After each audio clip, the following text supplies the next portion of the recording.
তিন শ্রেণীর হতভাগা নারী আছে যাদের নামাজ আল্লাহ তাআলার কাছে কবুল হয় না। তারা নামাজ পড়তেছে কিন্তু আল্লাহ তাআলার কাছে অ্যাকসেপ্টেড হচ্ছে না, কবুল হচ্ছে না। আজকে ভালো করে শুনে নেন, আমাদের মা বোনদেরকেও মেসেজটা পৌঁছায় দেবেন। তিন শ্রেণীর হতভাগা নারী যাদের নামাজ যুগ যুগ ধরে পড়তেছে কিন্তু কবুল হচ্ছে না।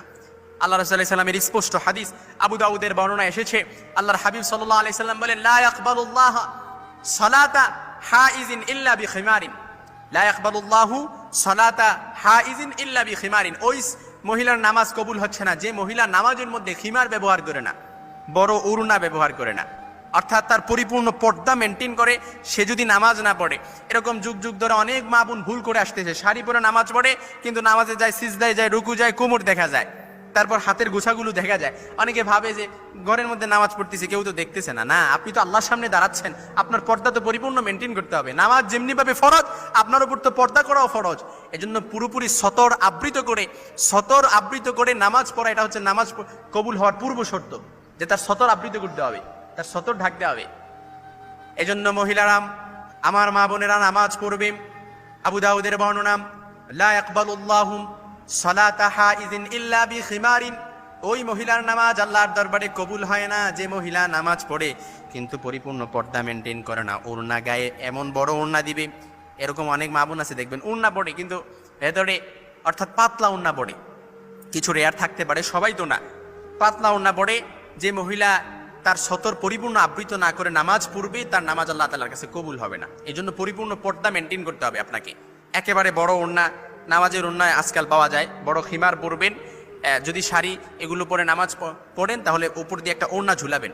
আমাদের মা বোনদেরকে মেসেজটা পৌঁছায় দেবেন, 1 নাম্বার। 2 নাম্বার হচ্ছে ওই মহিলার নামাজ আল্লাহ তাআলার কাছে কবুল হয় না যে মহিলা লা ইয়াকবালুল্লাহু মিন ইমরাতিন খারাজাত ইলাল মসজিদ ওয়া রিহুহা তাতাসিফু। যে মহিলা কি করে, মসজিদের দিকে নামাজ পড়ার জন্য মসজিদের দিকে গমন করে কিন্তু গমন করার পরে ওয়ারিহুহা, সে পারফিউম ইউজ করে, তাতাসিফু, তার পারফিউমটা কি করে বাতাসের সাথে মিশে অন্যের নাকে যেয়ে লাগে। এজন্য যে মহিলা পারফিউম ইউজ করবে ওই মহিলার নামাজ আল্লাহ তাআলার কাছে কবুল হবে না। সাবধান, আপনি পারফিউম ইউজ করতে পারেন বেডরুমের ভেতরে আপনার স্বামীর মনকে মনোরঞ্জন করার জন্য, আপনার স্বামীর সামনে নিজেকে সুন্দরভাবে রিপ্রেজেন্ট করার জন্য আপনি পারফিউম ইউজ করতে পারেন, কিন্তু এই পারফিউমের গন্ধ যেন, সুঘ্রাণ যেন অন্যজনের নাকে না লাগে। এজন্য যে মহিলা পারফিউম ইউজ করে মহিলার নামাজ কবুল হয় না। এবং ওই মহিলা, যে মহিলা পারফিউম ইউজ করবে আর এই পারফিউমটা অন্যজনের নাকে লাগবে, ওই মহিলা অপবিত্র অবস্থায় যতক্ষণ অপবিত্র থাকবে, অর্থাৎ ততক্ষণ না অপবিত্র হবে হাত্তা তার যে আফাতাগতাসিলাম, যতক্ষণ না সে ফিরে আসবে এবং অপবিত্র অবস্থায় যেভাবে গোসল করে, যতক্ষণ না সে সেভাবে গোসল করবে ততক্ষণ ওই মহিলা অপবিত্র থাকবে। আর যে মহিলা পারফিউম ইউজ করে অপবিত্র অবস্থায় থাকবে তার নামাজ আল্লাহ তাআলার কাছে কবুল হবে না। এই জন্য আজকে থেকে সাবধান, পারফিউম যেন আমার মা বোনেরা না করে।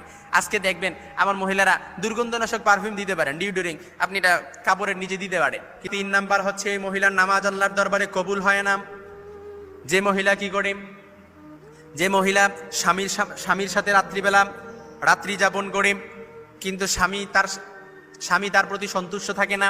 কোনো স্বামী যদি তার স্ত্রীর প্রতি অসন্তুষ্ট থাকে, স্ত্রীর প্রতি রাগান্বিত থাকে, আর স্ত্রীও তার স্বামীকে আনন্দ দেয় না, স্ত্রীও তার স্বামীকে মনোরঞ্জন করার চেষ্টা করে না, ওই স্ত্রীর নামাজ কখনো আল্লাহ তাআলার দরবারে কবুল হবে। সংসারের মধ্যে কন্টিনিউয়াসলি অভাব অনটন লেগেই থাকবে, সংসারের মধ্যে সবসময় স্বামী স্ত্রীর মধ্যে ঝামেলা লেগেই থাকবে, কারণ নামাজ কবুল হচ্ছে না।